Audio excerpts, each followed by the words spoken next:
دینداروں، سب سے پیشتر ہمارے آقا نامدار امام زمان نور خدا بن برحق نور مولانا شاہ کریم الحسین حاضر امام کے مبارک نام پر صلوات پڑھیے۔ اللہم صلی علی محمد و آل محمد۔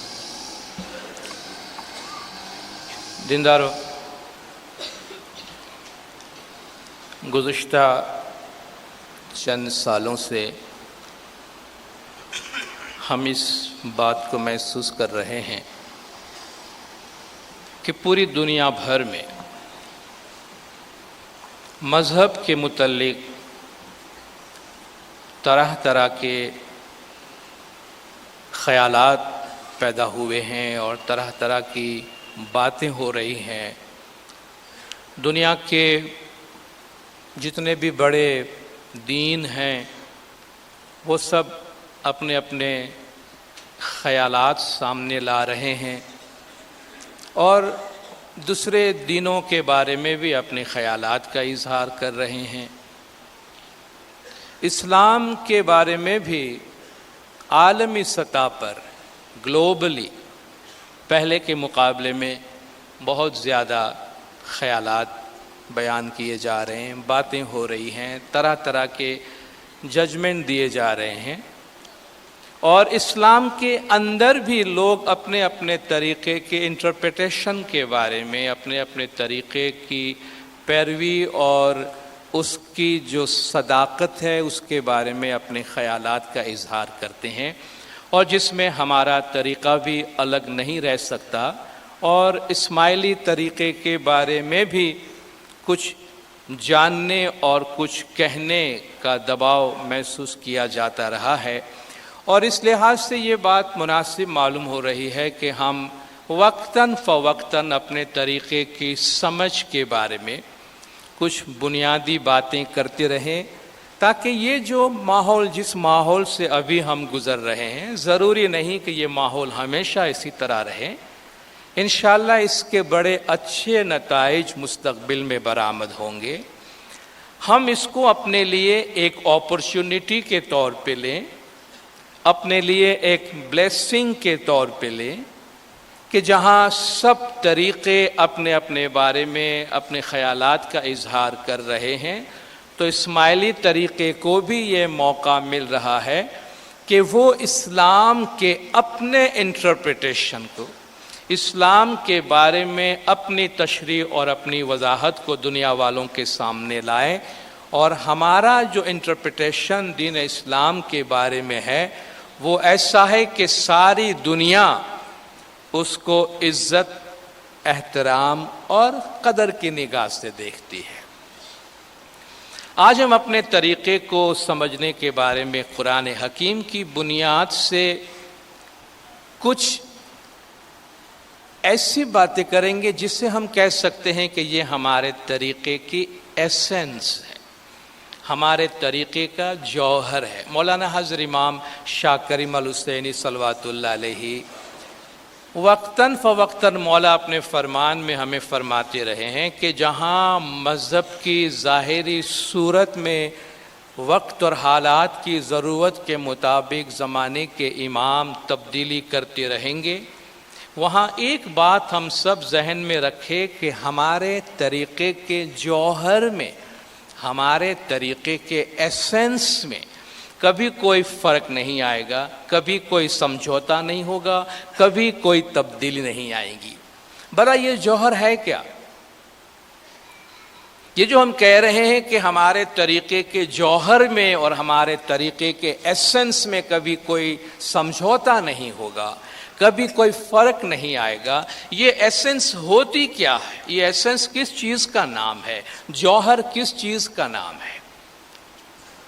اللہ نے اس کائنات میں جتنی بھی چیزیں پیدا کی ہیں ان میں کچھ ایسی چیزیں ہیں جنہیں جوہر اس لحاظ سے کہا جاتا ہے کہ جوہر وہ ہے جو اپنی ذات پہ قائم ہے اور اسے اپنی ذات پہ قائم رہنے میں کسی اور کی مدد کی ضرورت نہیں پڑتی۔ جوہر کے مقابلے میں اس کی صورت آتی ہے جس کو ہم فارم کہتے ہیں، انگلش میں ہم ایسنس اور فارم کہتے ہیں، عربی میں جوہر اور ارتھ یا جوہر اور اس کی صورت کہتے ہیں۔ صورت بدلتی رہتی ہے، جوہر نہیں بدلتا۔ جیسا کہ ہم انسان ہیں، اللہ نے ہمارے وجود میں دو بنیادی چیزیں رکھی ہیں، ایک ہماری روح ہے اور دوسرا ہمارا جسم ہے۔ انسان کی روح نہیں بدلتی، انسان کا جسم بدلتا ہے۔ ہم بچپن سے لے کے بڑھاپے تک طرح طرح کے حالات سے، طرح طرح کی صورت سے گزرتے ہیں، مگر ہماری جو روح ہے وہ وہی رہتی ہے۔ اس وقت میں آپ کے سامنے جو بات کر رہا ہوں، اس میں دو چیزیں آپ کے سامنے پہنچ رہی ہے، ایک آواز پہنچ رہی ہے اور دوسرا اس میں جو کچھ کہا جا رہا ہے اس میں ایک میننگ ہے، ایک مطلب ہے، اس میں ایک معنی ہے، اور یہ معنی اس وقت آپ کے سامنے اردو زبان میں پیش کیا جا رہا ہے۔ یہی معنی انگلش میں بھی پیش کیا جا سکتا ہے، یہی معنی عربی زبان میں بھی پیش کیا جا سکتا ہے، یہی معنی دنیا کی سینکڑوں زبان میں پیش کیا جا سکتا ہے۔ آوازیں بدل جائیں گی، صدائیں بدل جائیں گی، لینگویج بدل جائیں گی، مگر جو معنی بیان کیا جا رہا ہے وہ معنی وہی رہے گی۔ تو اس کی جو معنی ہے وہ اصل ہے، اور جو اس کے لینگویج ہے وہ فارم ہے، وہ اس کی صورت ہے۔ تو جو صورت ہے وہ زمانے کے مطابق بدلتی ہے، اور جو معنی ہے، جو جوہر ہے، جو اصل ہے، وہ زمانے کے مطابق بدلتا نہیں ہے۔ اب پرابلم کیا ہوتا ہے کہ اگر ہم صورت کو ایسنس سمجھ لیتے ہیں اور کہتے ہیں کہ اس کو نہیں بدلنا چاہیے، تو پرابلم ہو جاتا ہے۔ ہمارے لیے مذہب کو سمجھنے میں دقت اور تکلیف وہاں ہوتی ہے جہاں ہم فارم کو ایسنس سمجھ لیتے ہیں۔ مثال کے طور پر ہم دعا کرانے کے لیے مفتی صاحب کے پاس جاتے ہیں، آپ کیا ایکشن کرتے ہیں، ہاتھ جوڑتے ہیں اور کیا بولتے ہیں، مفتی صاحب کیا جواب دیتے ہیں، یہ اس کی صورت ہے، یہ اس کا فارم ہے۔ لیکن گناہ کی معافی مانگنا اور گناہ کی معافی حاصل کرنا، توبہ کرنا، یہ اس کا ایسنس ہے۔ یہ گناہ کی معافی ہزاروں طریقے سے حاصل کیا جا سکتا ہے۔ اب جب میں اس توبہ کرنے کے خاص صورت کو جب میں ایسنس بنا لیتا ہوں کہ نہیں، یہی مذہب کی جان ہے اور یہی ایسنس ہے، تو پھر ہم کو زمانے کے ساتھ چلنے میں ذرا دقت پیش آتی ہے، تکلیف پیش آتی ہے۔ تو ہمیشہ ہم کو صورت اور معنی میں، یعنی جوہر، ایسنس اور فارم کے درمیان جو فرق ہے اس کو محسوس کرنا چاہیے، جاننا چاہیے کہ جو ایسنس ہے، مذہب کی جو جان ہے، روح ہے، وہ نہیں بدلتی، باقی ظاہری صورت زمانے کے ساتھ، وقت کے ساتھ بدلتی رہے گی۔ اور ایسے کچھ ایسنس کے بارے میں ہم بات کریں گے جس میں ہمارا اسماعیلی طریقے کا جو سب سے پہلا بنیادی ایسنس ہے وہ عقیدہ امامت ہے۔ رسول اللہ صلی اللہ علیہ وآلہ وسلم کی دنیا سے رحلت کر جانے کے بعد اسلام کی دو اہم تشریحات سامنے آئی ہیں، جن میں سے ایک کو اہل سنت والجماعت کہتے ہیں، دوسرے کو شیعہ کہتے ہیں۔ اہل سنت والجماعت کا عقیدہ ہے کہ رسول اللہ نے اپنی زندگی میں کسی کو بھی اپنا جانشین مقرر نہیں کیا ہے، اللہ کی کتاب اور نبی صاحب کی سنت ہماری ہدایت کے لیے کافی ہے، یہ اس طریقے سے اپنے مذہب پہ عمل کرتے ہیں۔ دوسرا انٹرپریٹیشن یہ ہے کہ رسول اللہ صلی اللہ علیہ وآلہ وسلم نے امیر المومنین مشکل کشا مولا مرتضی علیہ صلوات اللہ علیہ کو اپنے بعد اپنا جانشین مقرر کیا ہے، اور دین اسلام مولا مرتضی علی اور ان کے بعد ان کی اولاد میں ہونے والے ائمہ کی تعلیم اور تعویل کی روشنی میں چلتی رہے گی۔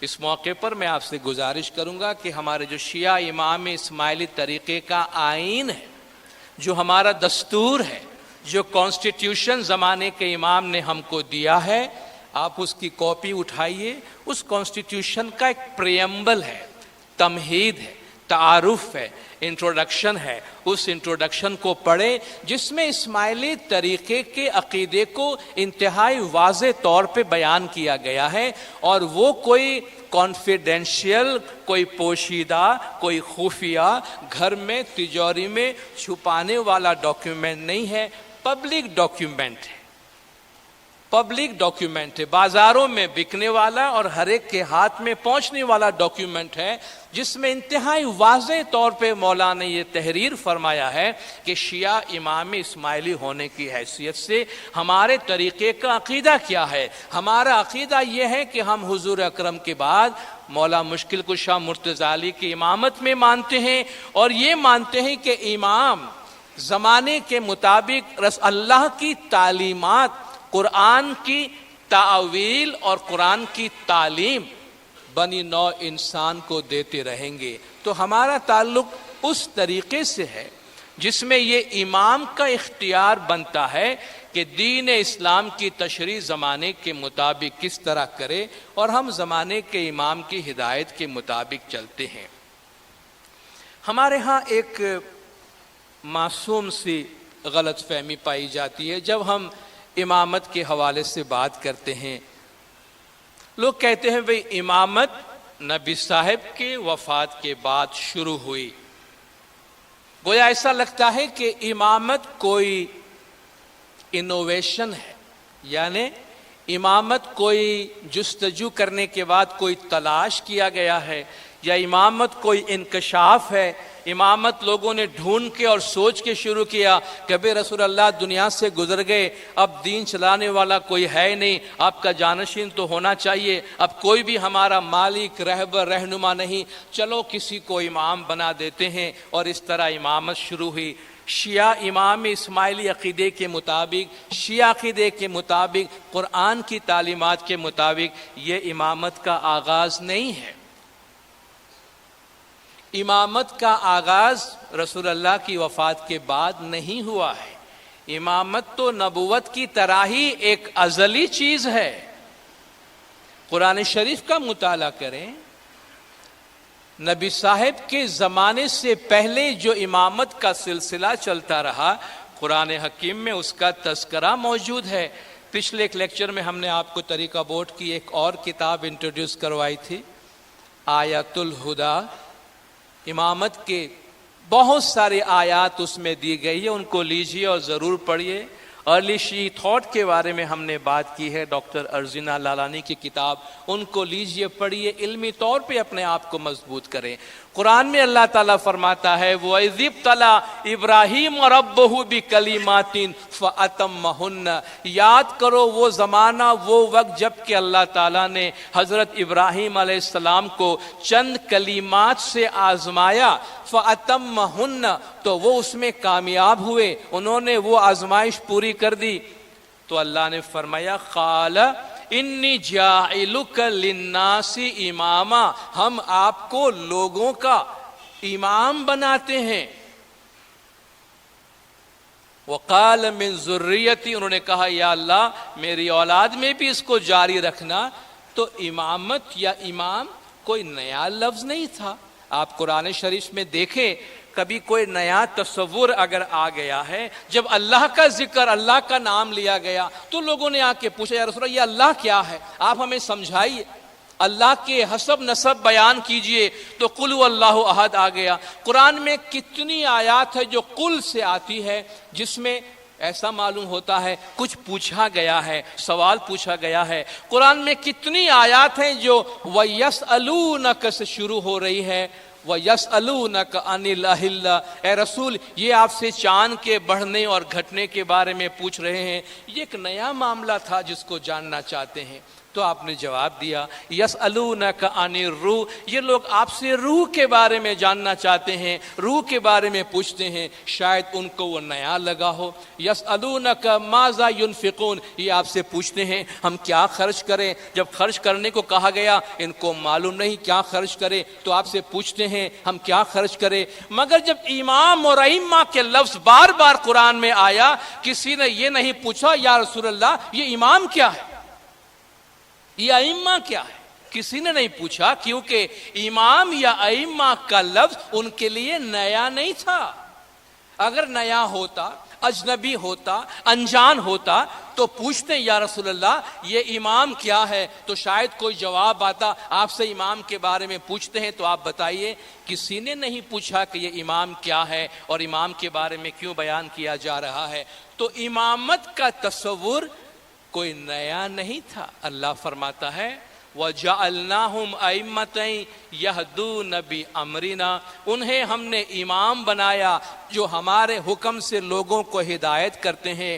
رسول اللہ صلی اللہ علیہ وسلم کے پہلے بنی اسرائیل میں اللہ فرماتا ہے جعلناہم ائمۃ یہدون بامرنا، ہم نے ان کو امام بنایا جو ہمارے حکم سے لوگوں کو ہدایت کرتے ہیں۔ اس میں دو اہم باتیں یاد رکھیے، جب بھی امامت کے بارے میں بیان ہو اللہ فرماتا ہے ہم نے ان کو امام بنایا۔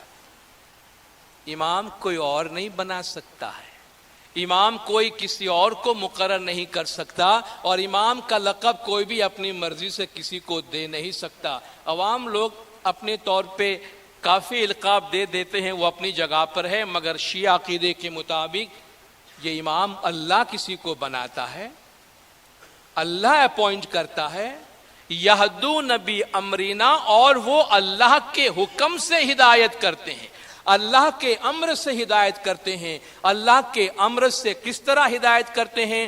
انہیں اللہ کا امر دیا جاتا ہے، انہیں اللہ کا اذن دیا جاتا ہے، ان کے پاس اللہ کا امر ہوتا ہے، اس لیے ان کو اولو الامر کہتے ہیں۔ جو اللہ نے فرمایا اطیعوا اللہ و اطیعوا الرسول و اولی الامر منکم، اللہ کی رسول کی اولو الامر کی اطاعت کرو۔ اولو الامر امام اس لحاظ سے ہے کہ ان کے پاس اللہ کی طرف سے امر ہے، اس کے علاوہ یہ امر کسی کے پاس بھی نہیں ہے۔ تو جس طرح پیغمبر کا اپوائنٹمنٹ اللہ کی طرف سے ہوتا ہے، عوام کی طرف سے نہیں، اسی طرح امام کا جو اپوائنٹمنٹ ہے وہ بھی اللہ کی طرف سے ہوتا ہے، لوگوں کی طرف سے نہیں۔ اور قرآن میں اللہ تعالیٰ فرماتا ہے کہ یوم ندعو کل اناس بامامہم، جس دن ہم تمام لوگوں کو ان کے امام کے ساتھ بلائیں گے۔ چند آیات زبانی یاد کر لیجئے، چند آیات کا ترجمہ یاد کر لیجئے، ہمیشہ آپ کو کام آئے گا۔ کہیں بھی اسماعیلی طریقے، اسماعیلی مذہب کے بارے میں سوالات ہو، بات چیت ہو، یہ بنیادی عقیدہ قرآن شریف میں سے اپنے ساتھ رکھیں کہ اللہ نے فرمایا ہے وَكُلَّ شَيْءٍ أَحْصَيْنَاهُ فِي إِمَامٍ مُبِينٍ، ہر چیز امام مبین میں موجود ہے۔ قیامت میں ہر امت کو ان کے امام کے ساتھ بلایا جائے گا۔ تو ہمارا عقیدہ ایک امام میں ہے، امام کے پاس اللہ کا امر ہے، امام اللہ کے امر کے مطابق دین کو چلاتے ہیں، اور ہم امام کے امر کے مطابق دین پہ عمل کرتے ہیں۔ یہ ہمارے طریقے کے ایسنس کا حصہ ہے، یہ ہمارے طریقے کے ایسنس میں سے ایک ہے، یا یوں کہیے کہ یہ پہلا اصول ہے ہمارا۔ ہمارے طریقے کا جو ایک اور ایسنس جو مولا بار بار اپنے فرمان میں تذکرہ فرماتے ہیں وہ یہ کہ مولا نے فرمایا نبی صاحب کے زمانے سے، مولا مشکل کشا مرتضی علی کے زمانے سے لے کر ہمیشہ ہمارے طریقے نے انسان کی عقل کو اہمیت دی ہے۔ انٹلیکٹ یعنی عقل کی ہمارے طریقے میں بہت زیادہ اہمیت ہے۔ قرآن شریف میں اللہ تعالیٰ احکام جتنے بھی بیان کرتا ہے کہ آپ یہ کریں یہ نہ کریں، ان احکام کے مقابلے میں عقل استعمال کرنے کے بارے میں آیات کئی سو زیادہ ہے، کئی گنا زیادہ ہے، کہ جس میں اللہ فرماتا ہے عقل استعمال کرو، عقل استعمال کرو۔ ارے بھائی اگر ہم انسان ہیں، ہمیں کون سی چیز انسان بناتی ہے؟ کون سی چیز ہے جو ہم کو حیوان سے ممتاز کرتی ہے؟ کون سی چیز ہے جو ہم کو حیوان سے الگ کرتی ہے؟ عقل۔ عقل اللہ کی دی ہوئی وہ صفت ہے جس سے ہم خیر اور شر کے درمیان فرق کر سکتے ہیں۔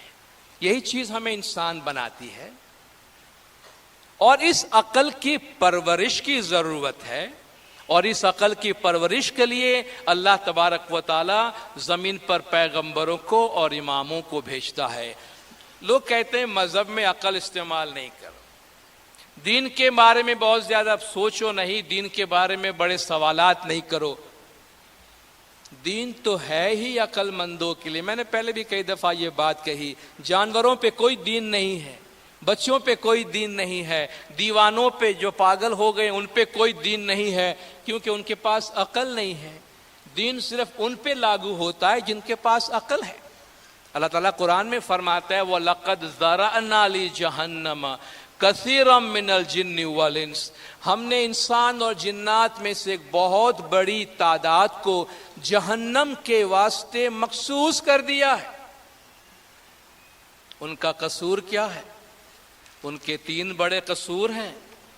لہم قلوب لا یفقہون بہا، ان کے دل ہیں، عقل ہیں، مگر غور نہیں کرتے ہیں۔ لہم اعین لا یبصرون بہا، ان کی آنکھیں ہیں مگر دیکھتے نہیں ہیں۔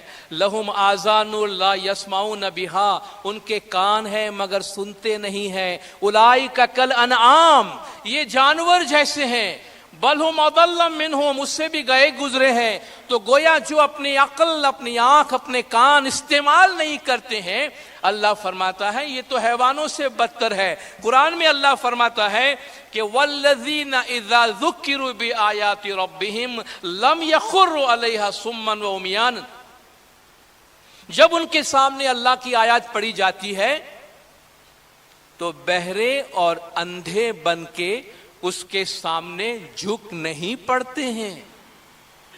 بھائی جناب یہ لکھ دیا گیا ہے، ختم، بات خلاص ہو گئی، اب زیادہ باتیں نہ کرے، پوچھے نہیں، آپ دیکھتے نہیں کیا لکھا ہوا ہے۔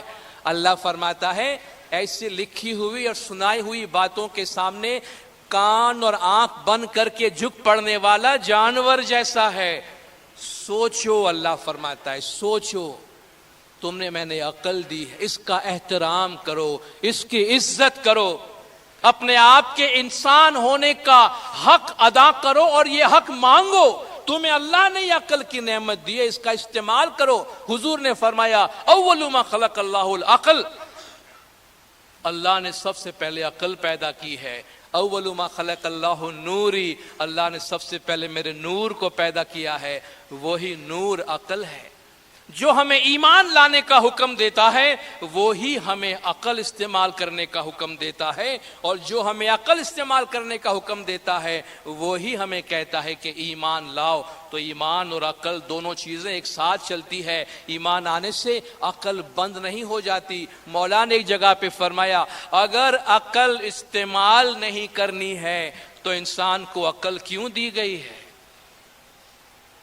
اگر انٹلیکٹ کا استعمال ہی نہیں کرنا ہے، عقل کا استعمال ہی نہیں کرنا ہے، تو اللہ نے یہ نعمت ہم کو دی کیوں ہے؟ اللہ نے یہ نعمت ہم کو دی ہے کہ اس کو یوز کریں، اس کا استعمال کریں۔ اور عقل زمانے کے ساتھ پروان چڑھتی ہے، عقل کو علم کی ضرورت ہے، علم وقت کے ساتھ بدلتا ہے۔ آج سے 1000 برس پہلے انسان جس طرح سوچتا تھا آج اس طرح نہیں سوچتا ہے۔ جو باتیں آج سے 1400 سال پہلے کے لوگوں کے عقل کے معیار کے مطابق کہی گئی ہے، وہ ہمیشہ کے لیے اور دنیا کے تمام انسانوں کے لیے، ہر زمانے کے لیے اسی طرح اس کو نافذ کر دینا، ٹھوس دینا، اس پہ سوچنا نہیں، غور و فکر نہیں کرنا، یہ ہمارے طریقے کا انٹرپریٹیشن نہیں ہے۔ کچھ لوگوں کا ہوگا مگر ہمارا نہیں۔ وہ جو علم اور عقل کی عزت کرتے ہیں، وہ جو عقل کی پروان چڑھانے کا ہر راستہ اپناتے ہیں، ان کا انٹرپریٹیشن یہ نہیں ہے۔ تو ہمارے طریقے کا ایک ایسنس یہ ہے کہ انسانی عقل کا مذہب میں ہمیشہ ایک بہت بڑا اہم دخل رہتا ہے تاکہ ہماری عقل کو مذہب پر عمل کرنے کے دوران جو بھی تعلیمات دی جاتی ہے اس سے سیٹسفیکشن ملے، اس سے سکون ملے۔ آج آپ عالم اسلام میں دیکھیے،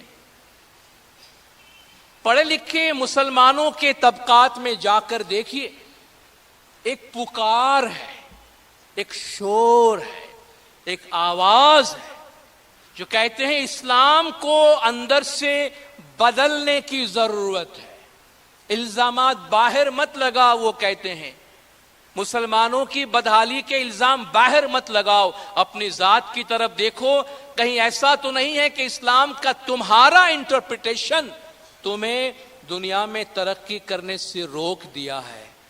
آج دنیا میں بہت بڑی پکار ہے، مگر پرابلم یہ ہے کسی کے پاس انٹرپریٹیشن کا اختیار نہیں ہے، کوئی ایک شخص نہیں ہے جو مسلمانوں کے تمام مسلمانوں کے واسطے انٹرپریٹ کرے، کوئی ایسا ملک نہیں، کوئی ایسی باڈی نہیں جہاں ان کو یہ انٹرپریٹیشن حاصل ہو۔ مسلمانوں کے اندر یہ پریشانیاں ضرور ہے۔ ابھی چند روز پہلے جب یہ نوبل پرائز کا اعلان ہوا، آپ نے اخبارات میں پڑھا ہوگا کہ کچھ کمنٹس دیے تھے اخبار نویسوں نے کہ اب تک جتنے نوبل پرائز جو دنیا کا ایک بہت بڑا معزز انعام ہے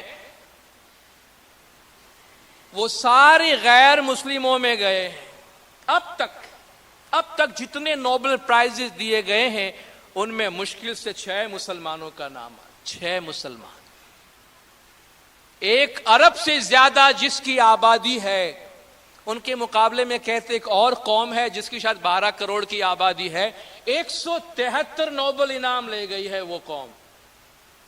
کیا وجہ ہے؟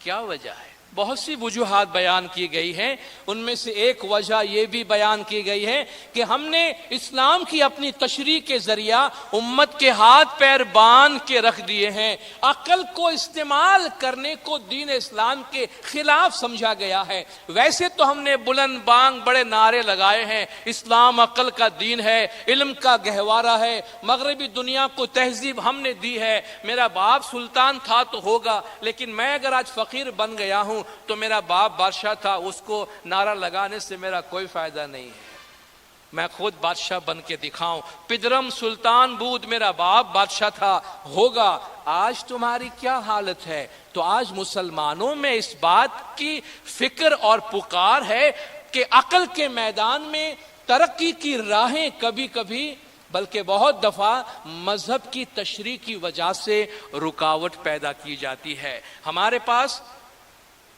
یہ راستہ کھلا ہوا ہے، اور ان اخبار نویسوں نے، یہ لیڈرز لکھنے والے، انہوں نے ایک ہی کنکلوژن نکالا ہے، ایک ہی حل نکالا ہے کہ مسلمانوں کو علم کے میدان میں ترقی کرنی چاہیے۔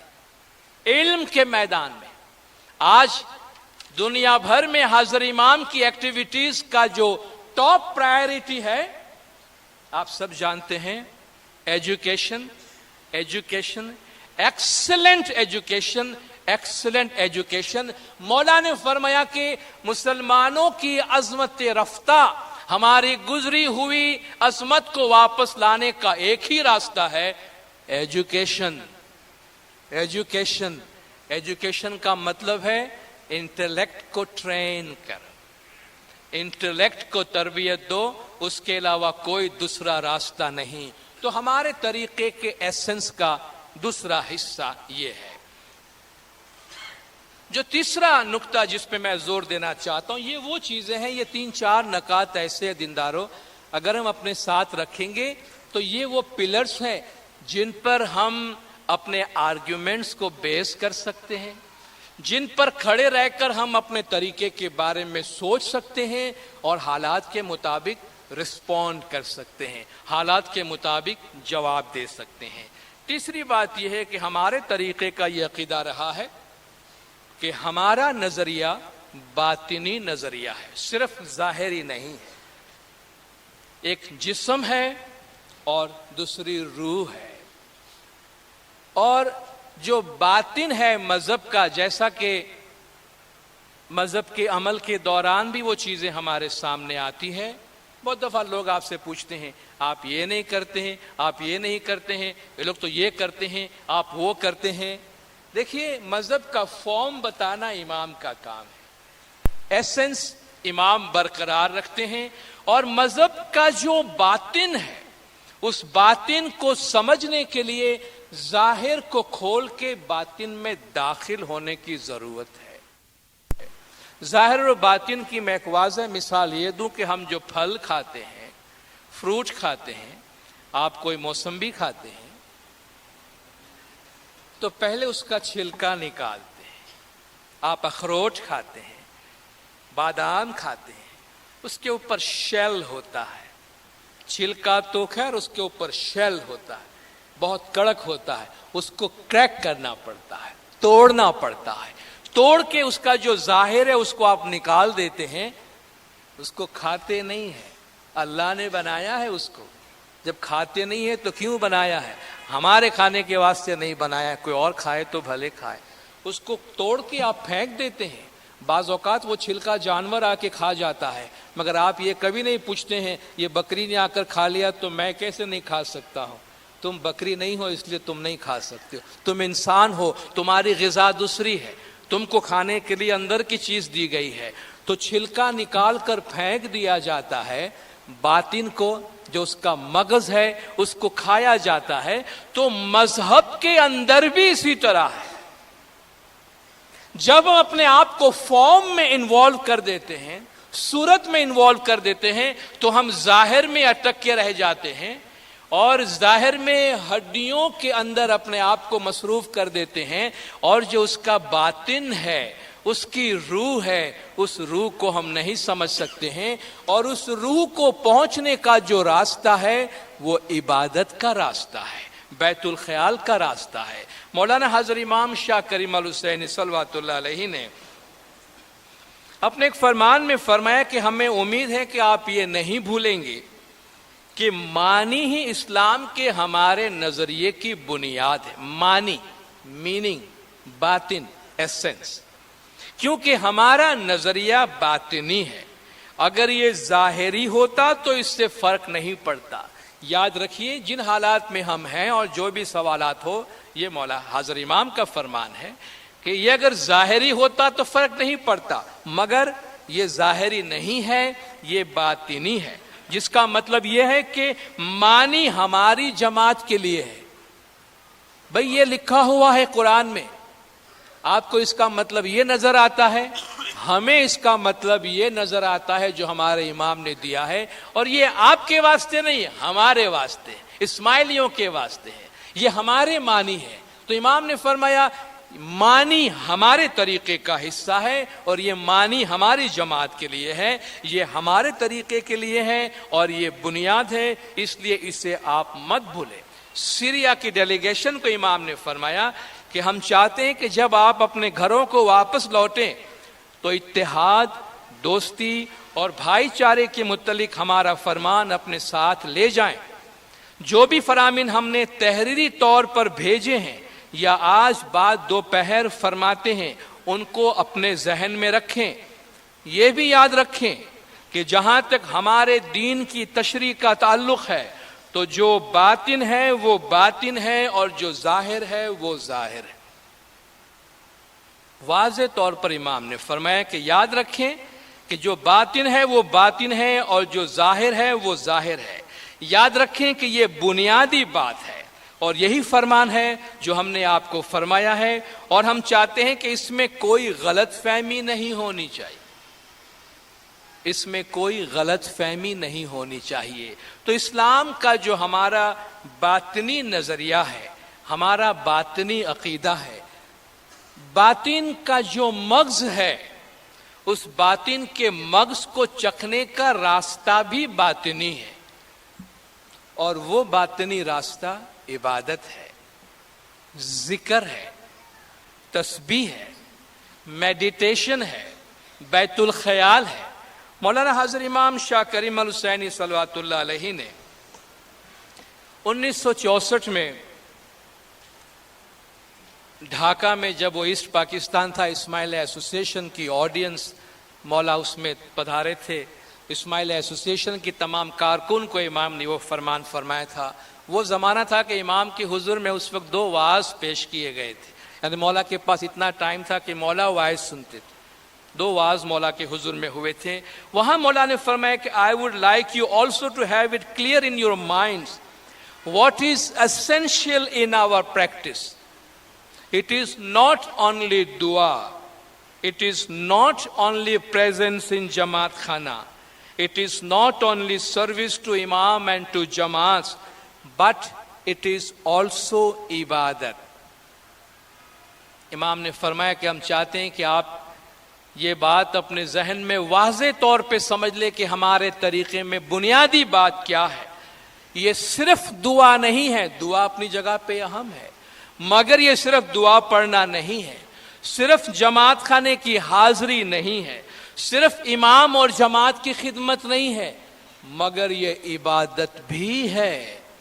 عبادت سے مراد بیت الخیال کی عبادت، میڈیٹیشن، ایک دھیان ہونا، امام کی یاد میں بیٹھنا. اور یاد رکھیے جب تک ہم اپنے آپ کو مذہب کے ظاہر میں رکھیں گے، ظاہر کی پریکٹس میں رکھیں گے، ہم مذہب کے ظاہر میں الجھے ہوئے رہیں گے. جب اپنے آپ کو مذہب کی باطنی پریکٹس میں لے جائیں گے تو مذہب کی جان سمجھ میں آ جائے گی. آپ کو شاید ہی کبھی کوئی ایسا آدمی ملے گا جو عبادت، بندگی، بیت الخیال اور میڈیٹیشن میں بہت ریگولر ہو، اس کے ذہن میں کبھی مذہب کی ظاہری چیزوں کے بارے میں کوئی سوال آیا ہو. کبھی نہیں آیا. وہ ایک سمندر کی طرح ہوتا ہے جس میں بہت سارا بھید بھرا ہوتا ہے. مولا نے فرمایا اگر آپ عبادت میں اپنے آپ کو پابند رکھیں گے تو مذہب کی حقیقت کو سمجھنے میں کبھی نہیں چوکیں گے، اور مذہب کے بارے میں کبھی کوئی سوال پیدا نہیں ہوگا آپ کے ذہن میں. ایک اور مقام پہ مولا کا فرمان ہے کہ مولا کے پچھلے جامع کا یہ فرمان ہے. In this connection also I must tell you, while the material conditions of life change, the spiritual conditions which are not only limited to this life but go beyond are based on one fundamental principle, namely the search for enlightenment by the right spiritual contact with the light of your holy faith. کہ اس context میں ہم آپ کو یہ بھی یاد دلا دیں، مولا نے فرمایا کہ جہاں دنیاوی حالات بدلتے رہتے ہیں وہاں جو باطنی حالات ہیں، روحانی حالات ہیں، وہ صرف اس دنیا تک محدود نہیں ہیں بلکہ اس سے بھی آگے جاتے ہیں، اور وہ صرف ایک بنیادی اصول پر قائم ہے. کیا ہے وہ بنیادی اصول؟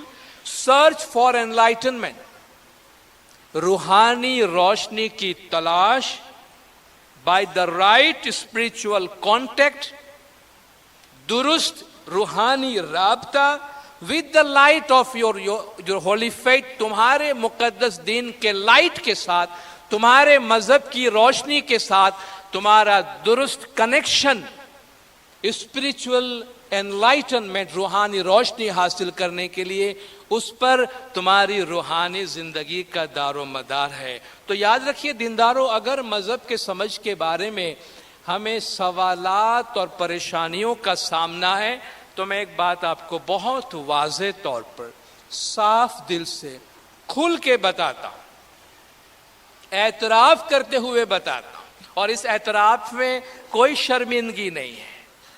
کسی بھی مذہب کے بارے میں اٹھنے والے، ظاہری طور پہ اٹھنے والے سوالات کے جوابات دنیا کی کوئی کتاب نہیں دے سکتی ہے. ہمارے مذہب کی حقیقت کو بھی سمجھنے کے بارے میں آپ کے سوالات کے جوابات دنیا کی کوئی کتاب نہیں دے سکتی ہے. یہ صرف آپ دے سکتے ہیں. اس کا جواب آپ کے اپنے دل میں مل سکتا ہے، آپ کی اپنی عقل میں مل سکتا ہے، اور یہ جواب ہمیں عبادت کے ذریعہ، اسپرچول انلائٹنمنٹ، روحانی روشنی کے ذریعہ ہمیں یہ جواب اور یہ سکون مل سکتا ہے. اس لیے تلاش کے لیے وہ راستہ اور وہ ذریعہ اپنائے جو صحیح ہے، جو درست ہے. اس کو چھوڑ کر اور کوئی راستہ نہیں. باقی راستے ضرور ہم اپنائیں، مگر عبادت کے ساتھ ساتھ بیت الخیال کے ساتھ ساتھ، ذکر کے ساتھ ساتھ ہر روز تھوڑا سا ٹائم نکالے اپنے واسطے۔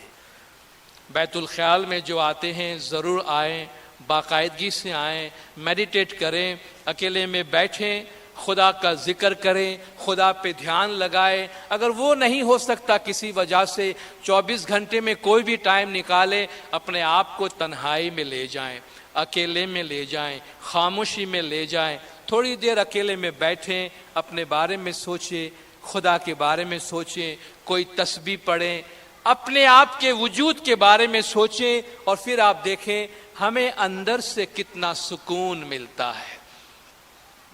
ہم غلط جگہ پہ چیزوں کو ڈھونڈتے ہیں۔ ایک بادشاہ کا بڑا قیمتی اور خوبصورت سا ہار تھا جو اس نے اپنے بیٹی کو انعام کے طور پہ دیا تھا، مگر کسی وجہ سے وہ اس کی بیٹی کے ہاتھ سے گم گیا۔ اب بادشاہ بڑا پریشان ہو گیا کہ یہ میری بیٹی کا ہار کس نے چرایا اور وہ ہار کہاں گیا۔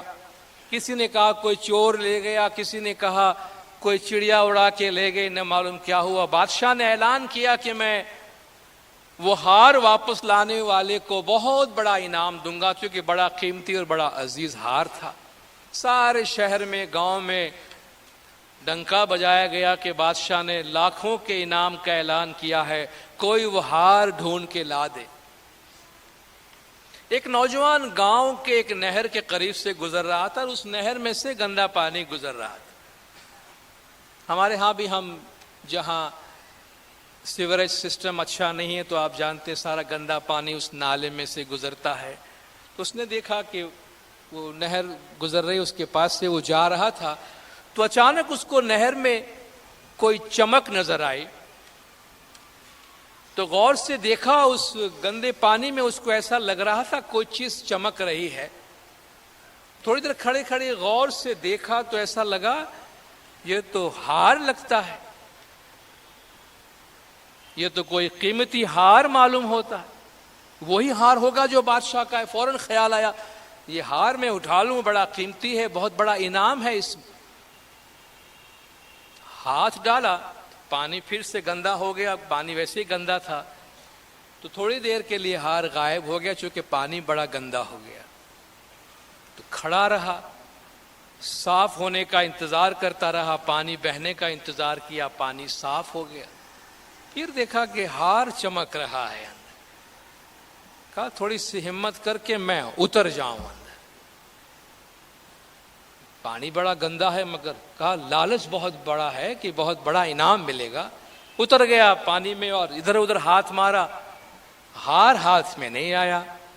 پریشان ہو کے باہر آ گیا، کھڑا رہا کہ پانی پھر سے ساکن ہو جائے تو مجھے نظر آئے۔ پھر پانی ساکن ہوا، صاف ہوا، دیکھا ہار چمک رہا ہے، اندر ہار چمک رہا ہے۔ کہ یہ ہے کدھر جو میرے ہاتھ میں نہیں آتا ہے؟ تو ایک بزرگ آدمی وہاں سے گزرا، کہا بیٹے کیا دیکھ رہے ہو، کیا ڈھونڈ رہے ہو؟ پہلے سوچا کہ میں اس کو نہیں بتاؤں، میں اس کو بتاؤں گا کہ یہ ہار ہے، یہ خود اٹھا کے لے جائے گا اور یہ انعام میرے ہاتھ سے چلا جائے گا۔ کہا بیٹا گھبراؤ نہیں، اگر کوئی قیمتی چیز ہے میں وعدہ کرتا ہوں تمہیں نکال کے دوں گا، تو مجھے بتاؤ تو صحیح کیا پریشانی ہے۔ کہا میں کافی دیر سے دیکھ رہا ہوں، وہ ہار بادشاہ کا مجھے اس میں نظر آ رہا ہے، مگر میں اترتا ہوں، ہاتھ ڈالتا ہوں تو وہ غائب ہو جاتا ہے، ملتا نہیں ہے۔ تو وہ بزرگ کہتا ہے بیٹا نیچے مت دیکھو، اوپر دیکھو۔ ایک چھوٹا سا جملہ ہے، بہت بامانی ہے۔ ہم بھی نیچے بہت دیکھتے ہیں، اوپر نہیں دیکھتے۔ بیٹا نیچے مت دیکھو، اوپر دیکھو۔ تو یوں اوپر کیا تو ایک پرندہ وہ ہار لے کے گیا تھا، درخت پہ بیٹھا ہوا ہے اور اس درخت کی شاخ پہ وہ ہار لٹک رہا ہے جس کا ریفلیکشن نیچے پڑتا ہے پانی کے اندر۔ وہ ریفلیکشن کو جھپٹتا ہے، ریفلیکشن پہ ہاتھ مارتا ہے۔ قیامت تک آپ سائے پہ ہاتھ ماریں گے تو آپ کو کچھ نہیں ملے گا۔ دینداروں مذہب بھی اسی طرح ہے کہ مذہب کو بھی دیکھنے کے لیے باہر نہیں، کتابوں میں نہیں، تقریروں میں نہیں، ڈسکشن میں نہیں، اندر کہا نا اوپر دیکھو, right spiritual contact with the light of your faith, تمہارے مذہب کی روشنی کے ساتھ ایک صحیح روحانی رابطہ تمہیں روحانی روشنی عطا کرے گا, اسپرچل انلائٹنمنٹ عطا کرے گا, جو ہمارے سارے ان بے چینیوں کو ایک الگ کمپارٹمنٹ میں ڈال دے گا. دیکھیے روحانی روشنی کا مطلب یہ نہیں ہے کہ ہمارے امتحان کے سارے سوالات بندگی میں حل ہو جائیں گے. بندگی کا مطلب یہ نہیں ہے. بندگی کا مطلب ہے ہم اپنے آپ کے اندر وہ استحکام, وہ استقامت اور وہ ٹھہراؤ پیدا کرتے ہیں کہ ساری بے چینیاں اور ساری پریشانیاں ہمیں سمجھ میں آتی ہے. اس کی چھوٹی سی مثال یہ ہے کہ ہم کبھی کبھی فلم دیکھتے ہیں تو فلم دیکھنے کے دو انداز ہوتے ہیں. فلم دیکھنے والے دو طرح کے ہوتے ہیں. ایک وہ ہیں جو فلم میں بہت انوالو ہو جاتے ہیں, اتنا انوالو ہو جاتے ہیں کہ اپنے آپ کو فلم کا کیریکٹر بناتے ہیں. وہاں کوئی روتا ہے تو یہ بھی روتا ہے, وہاں کوئی دکھی ہوتا ہے تو یہ بھی دکھی ہوتا ہے. فلم ختم ہوتا ہے تو گھنٹوں دکھی رہتا ہے کہ اس کے ساتھ اتنا برا ہوا, حالانکہ وہ فلم ہے, وہ اپنے آپ کو فلم میں انوالو کر دیتا ہے. دوسرا وہ ہے جو فلم انجوائے کرنے کے واسطے دیکھتا ہے باہر بیٹھ کے, یعنی اس سٹوری سے اپنے آپ کو باہر رکھتا ہے اور سٹوری اس کی آنکھوں کے سامنے سے اس طرح گزرتی ہے جیسے ہم کسی آئینے کے سامنے جا کے کھڑے ہوتے ہیں. جب تک ہم آئینے کے سامنے ہیں تو آئینے پہ اس کا عکس ہے. کبھی ایسا نہیں ہوا کہ ہم آئینے کے سامنے سے گزر گئے مگر ہمارا چہرہ آئینے پہ لگا ہوا ہے, ایسا کبھی نہیں ہوتا ہے. جو چیز آئینے کے سامنے سے ہٹ گئی آئینہ صاف ہو گیا. ہماری سوچ ایسی کہ جو چیز گزر گئی سامنے سے گزر گیا. تو ہم بہت زیادہ دنیاوی چیزوں کے اندر اتنا انوالو ہو گئے ہیں کہ اپنے آپ کو خامخواہ دکھی کرتے ہیں. تو عبادت, بندگی, میڈیٹیشن کے ذریعہ ہم اس سے اپنے آپ کو دور کر سکتے ہیں, اور یہ ساری جو ظاہری پریشان کن باتیں ہیں انہیں اپنے مذہب کے ایسنس میں رہتے ہوئے ایسے دیکھیں گے کہ جیسے لوگ تماشا دیکھ رہے ہیں, لوگ ایک فلم دیکھ رہے ہیں جس کے اندر ہم بالکل انوالو نہیں ہے. اور چوتھی بات جو میں آپ کے سامنے عرض کرنا چاہتا ہوں وہ عرض کر کے میں اپنی جگہ لوں گا, وہ مولانا حضرت امام شاہ کریم الحسینی صلوات اللہ علیہ کا پچھلے سال جو مولانا انسٹیٹیوٹ اسماعیل اسٹڈیز میں ایک قرآن سیمینار ہوا تھا اور ایک گریجویشن سیریمنی ہوئی تھی, سلور جوبلی جو IIS کی ہوئی تھی اس موقع پر, وہاں مولانا عالم اسلام کے بارے میں ایک تقریر کی جس کے چند جملے میں آپ کے سامنے لے کر اس کی وضاحت کرنا چاہتا ہوں کہ امام نے پہلے اسلام کا جو پیغام ہے وہ دنیا بھر میں کس طریقے سے پھیلا اور کس طرح آگے بڑھا. اس کے بعد مولا فرماتے ہیں دس میسج, یعنی اسلام کا یہ عالمی امن اور ترقی کا پیغام is still potent in the Muslim world today. آج بھی عالم اسلام میں وہ اتنا ہی اہمیت رکھتا ہے. although it is sometimes clouded, distorted and deformed by political interest and by struggles for power over the minds and hearts of people. کہ وہی پیغام مسلمانوں میں آج ہے مگر مولا نے فرمایا اس پہ لوگوں کے سیاسی اغراض و مقاصد کی وجہ سے یا لوگوں کے ذہن پر کنٹرول کرنے کا جو ان کا آپس کا جھگڑا ہے ان کی وجہ سے یہ پولیوٹڈ ہو گیا ہے, یہ ابر آلود ہو گیا ہے, یہ گرد آلود ہو گیا ہے. تو یہ جو آس پاس آپ کو نظر آ رہا ہے عالم اسلام کے اندر, اس میں اسلام کم اور سیاسی غرض, سیاسی مقاصد زیادہ ہیں جو سب لوگوں کو نظر آتا ہے. آگے مولا فرماتے ہیں there are attempts at transforming what are meant to be fluid, progressive, open-ended, intellectually informed and spiritually inspired traditions of thought into hardened, monolithic, absolutist and obscurantist positions. مشکل الفاظ جو مولا نے استعمال کیے, مولا نے اس میں فرمایا ہے کہ اسلام کے کیا پیغام ہیں اور ان کو کیا بنایا جا رہا ہے. تو ہمارا انٹرپریٹیشن وہ ہے جو مولا فرماتے ہیں یہ اسلام 5 چیزیں ہیں میں گنواتا ہوں جو ہمارے ہیں، اس کو یہ بنایا جا رہا ہے جو ہمارا نہیں ہے. یاد رکھیے گا. امام نے فرمایا کہ وہ اسلام کی سوچ جو فلوڈ ہے، فلوڈ کہتے ہیں جو چیز بہنے والی ہو، مائع، سیال، پانی ہے، فلوڈ ہے، بہتا ہے، غیر منجمد ہے، جمتا نہیں ہے، پانی کو جدھر لے جاؤ ادھر جائے. مولا 5 خوبیاں بیان کرتے ہیں اسلام کی. وہ 5 خوبیاں وہ ہیں جو ہم مانتے ہیں، جس پہ ہم عمل کرتے ہیں کہ اسلام ایک سریع الحرکت، رواں، غیر جامد، منجمد نہیں، بہنے والا، فلوڈ ہے، پروگریسو، ترقی کرنے والا، آگے بڑھنے والا، مسلسل بہتری کی خصوصیت رکھنے والا دین اسلام. یہ دوسری خوبی. اوپن اینڈڈ، جس کی کوئی حد مقرر نہیں کی گئی، غیر محدود، غیر معینہ حدود والا، متعدد تعویلوں اور آزادی عمل کی گنجائش رکھنے والا، یعنی کہیں سے بھی اس کا دائرہ بند نہیں کیا گیا ہے. اوپن اینڈڈ، وہ اسلام جس کا سرا چاروں طرف سے کھلا ہوا ہے. انٹلیکچولی انفارمڈ، عقلی طور پر اس میں علم موجود ہے کہ جب آپ سنتے ہیں تو آپ کو علم ملتا ہے. اسپریچولی انسپائرڈ، اور روحانی طور پر اس میں سے ہمیں وجدان ملتا ہے. وہ اسلام جو یہ خوبیوں والا ہے، اس کو کیا بنانے کی کوشش کی جا رہی ہے؟ ہارڈن، جو فلوڈ ہے، جو بہنے والا ہے، اس کو برف کی طرح، پتھر کی طرح جامد کرنے کی کوشش کی جا رہی ہے. یہاں بھی نہیں ہل سکتے ہیں، وہاں بھی نہیں ہل سکتے ہیں. جو اسلام کا تصور لوگ عام طور پہ دیتے ہیں، ہارڈنڈ، مونولیتھک. مونولیتھک مشکل ورڈ ہے، اس کو کہتے ہیں یک سنگی، یعنی ایک ہی پتھر سے بنایا ہوا کوئی. آپ دیکھا ہوگا پہاڑوں میں ایک ہی پہاڑ کو کریت کر اس میں بہت سی تصویریں بنائی جاتی ہیں، تصویریں بہت ساری ہوتی ہیں، پتھر ایک ہی ہوتا ہے. تو آج مسلمانوں کی ایسی تصویر بنانے کی کوشش کی جا رہی ہے کہ جیسے ایک ہی پتھر کے بنے ہوئے ہیں. ہم ایک پتھر کے بنے ہوئے نہیں ہیں. اسلام سعودی عرب میں 1400 برس پہلے جو پیغام آیا وہ ہزاروں زمانوں سے گزرا ہے، ہزاروں کلچر سے گزرا ہے، ہزاروں زبانوں سے گزرا ہے، ہزار ٹریڈیشن سے گزرا ہے. اس میں ہر علاقے کا اپنے زبان، اپنا انٹرپریٹیشن، اپنی ٹریڈیشن، اپنی ثقافت ہے، جہاں وہ اپنے اپنے رنگ میں نکھر کے سامنے آیا ہے.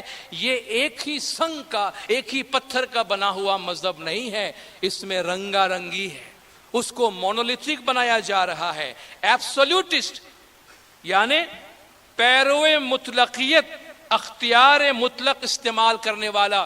بس جی ہم نے کہہ دیا یہ فائنل ہے. ہم سے لوگ اس طرح بات کرتے ہیں، اسلام کی تشریح اس طرح کرتے ہیں، اسلام کی تقریر یوں دیتے ہیں کہ جیسے ان کی تشریح آخری ہے، ان کے بعد نہ کسی کو سوچنے کی گنجائش ہے، نہ کسی کو کہنے کی گنجائش ہے. بھائی آپ کو یہ حق کس نے دے دیا؟